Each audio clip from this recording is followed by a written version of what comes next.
welcome to the deep dive. We often think about history as these, massive, unstoppable forces, the rise of an empire, the spread of a religion. But today we're going to zoom all the way in. We're focusing on a single, anonymous action. A moment in a dusty skirmish in Mesopotamia back in 363 CE.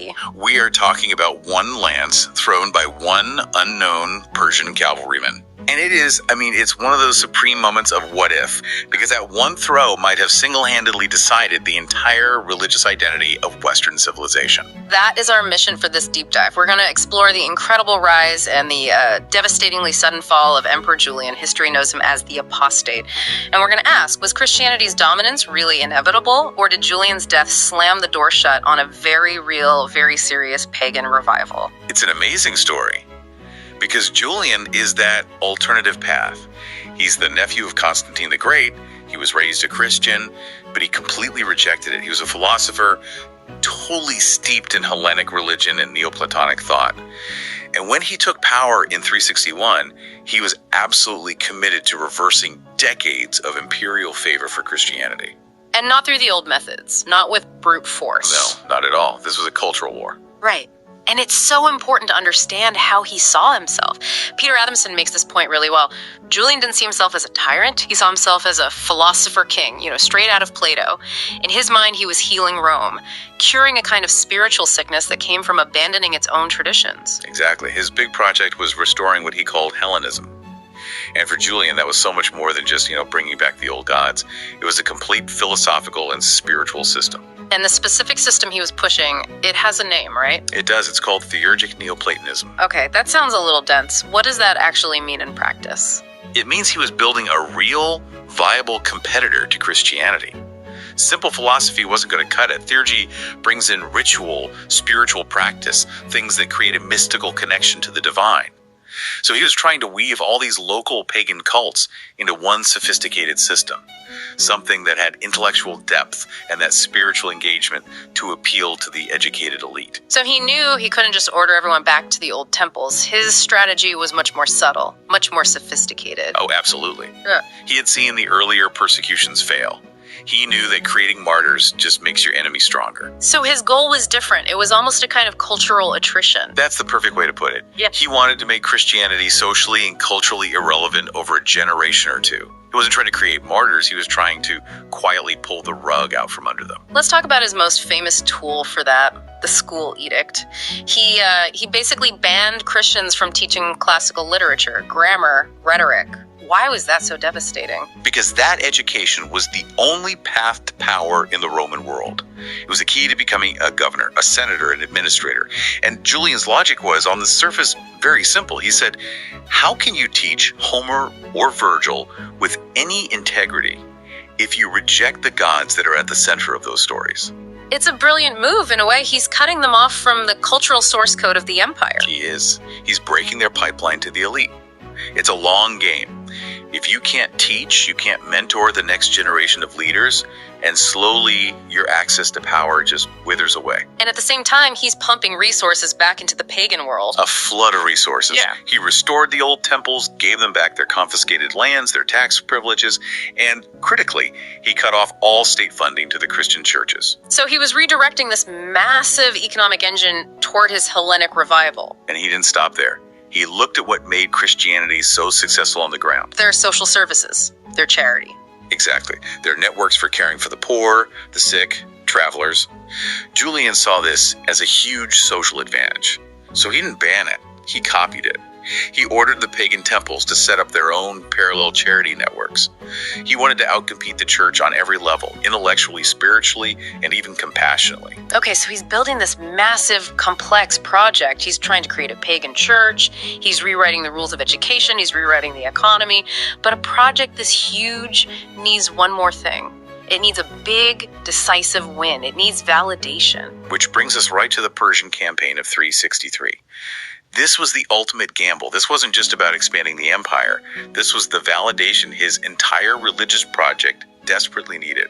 You could say failure was not an option for him, politically or theologically. It really wasn't. There were three key reasons he had to do this, beyond just conquest. First, political legitimacy. Julian had a lot of enemies, especially Christian factions in the military.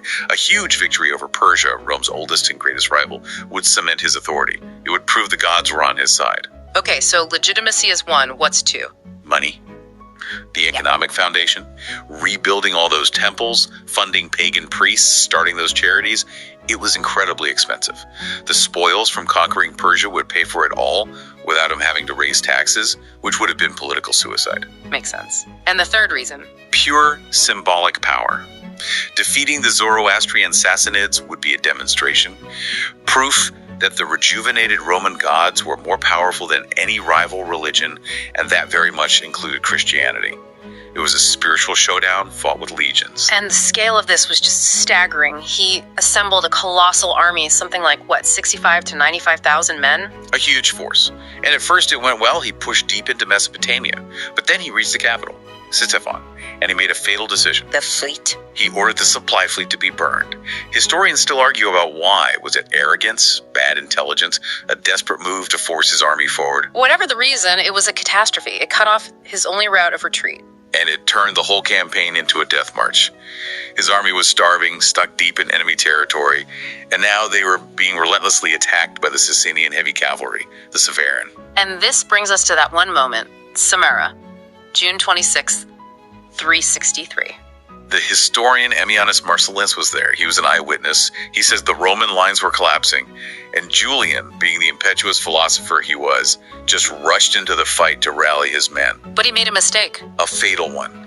He'd neglected to put on his chest armor. And in all the dust and chaos of the battle, he was struck. A Persian kontos, a long cavalry lance, pierced his side. And just think about that for a second. That anonymous Persian soldier, he was just doing his job. He sees a high-ranking Roman officer and he takes his shot. He could have no idea, no possible idea that his one action was ending one of the greatest religious counter-revolutions in history. Julian died the next night, and his army was now leaderless, defeated, and trapped. The whole project died with him. In an instant, the army, in a total panic, just needed a leader to get them home, so they elevated a man named Jovian. A Christian officer. A Christian officer of, frankly, middling rank. His only goal was survival. And the price of that survival was enormous. The Treaty of Dora. A humiliating treaty. Absolutely devastating. Jovian had to give up vital provinces, and worst of all, the fortress city of Nisibis. Which was the anchor of Rome's entire eastern defense. For centuries, yes. Losing it was a strategic disaster that would haunt the empire for generations. And Julian's Grand Hellenic project, what happened to it? It wasn't slowly unwound. It was instantly reversed. Jovian immediately restored all funding and privileges to the Christian church. He revoked the ban on Christian teachers. The imperial support for paganism just ended overnight. And his successors, like Theodosius I, made that permanent. By 392, Nicene Christianity was the official state religion. The window didn't just close, it was slammed shut and bolted. And this is the great crossroads we have to look at. If that spirit missed, if Julian had lived, if he'd won in Persia and established a dynasty, was Europe's Christian destiny already sealed anyway? Right. Let's tackle that. What are the arguments for Christian inevitability? Why might Julian have failed even if he'd lived? Well, there's the demographic argument. Even as a minority, Christians were concentrated in the cities. They were among the literate administrative classes, the people who really shaped the culture. And they were just better organized. Far better. The church had this incredible hierarchical structure, bishops, dioceses. It was a unified body that stretched across the entire empire. Paganism was, by contrast, a loose collection of local cults. Julian was trying to build a structure to compete with that, but he was starting from scratch. There was also a kind of psychological resilience there, wasn't there? Absolutely. The idea of martyrdom, the theology of suffering for your faith, that gave the church a strength that philosophical paganism just couldn't match.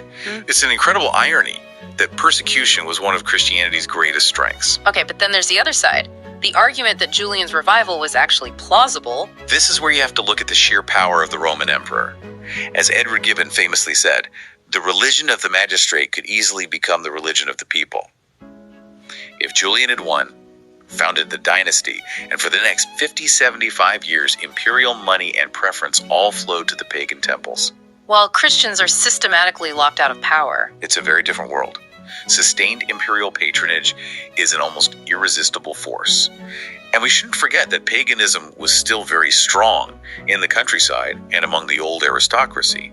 Julian was giving it a new intellectual energy. So it all comes back to that one moment, to contingency. It really does.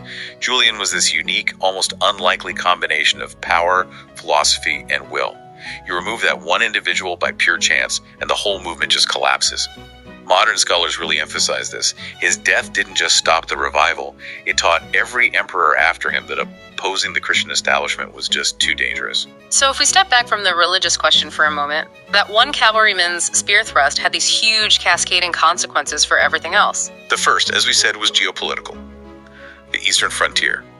Losing Nisibis crippled Rome's position against Persia for centuries, and you can argue it weakened both empires so much that it paved the way for the Islamic conquests later on. And then there's the whole course of Western intellectual history. A massive one. With Christianity's position secure, you get the great synthesis of Greek philosophy and Christian theology. You get figures like Augustine of Hippo. That fusion becomes the absolute bedrock of medieval thought, scholasticism, and basically all of Western philosophy for the next 1,000 years.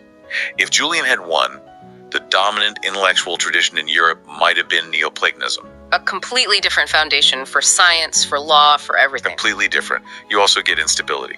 Julian dying on campaign with no heir just adds to the chaos of imperial succession in the late empire. And finally, it shaped the historical narrative itself. Yes. Christian historians like Gregory of Nazianzus immediately framed Julian's death as divine judgment, as God stepping in to save his church. That story became an incredibly powerful tool for Christian political theology for centuries. It's just incredible how much history can pivot on one single tactical action in a battle. That anonymous soldier did his job, and in doing so, he ended the last serious, intellectually robust attempt to change Europe's religious destiny. Exactly. While you have all these big social forces pushing Christianity forward, that spear was thrown at the one critical moment when real alternatives were still on the table. It's the point where possibility narrows into what feels like certainty. Our entire civilization, Western civilization, developed inside a Christian framework. It shaped our lives, our art, our philosophy. It's the very water we swim in. So here's a final thought for you to take away from this deep dive. What if that spear had missed?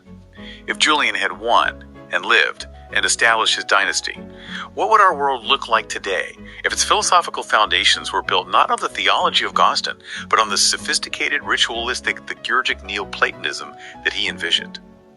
The world we live in is the direct result of a spear that found its mark.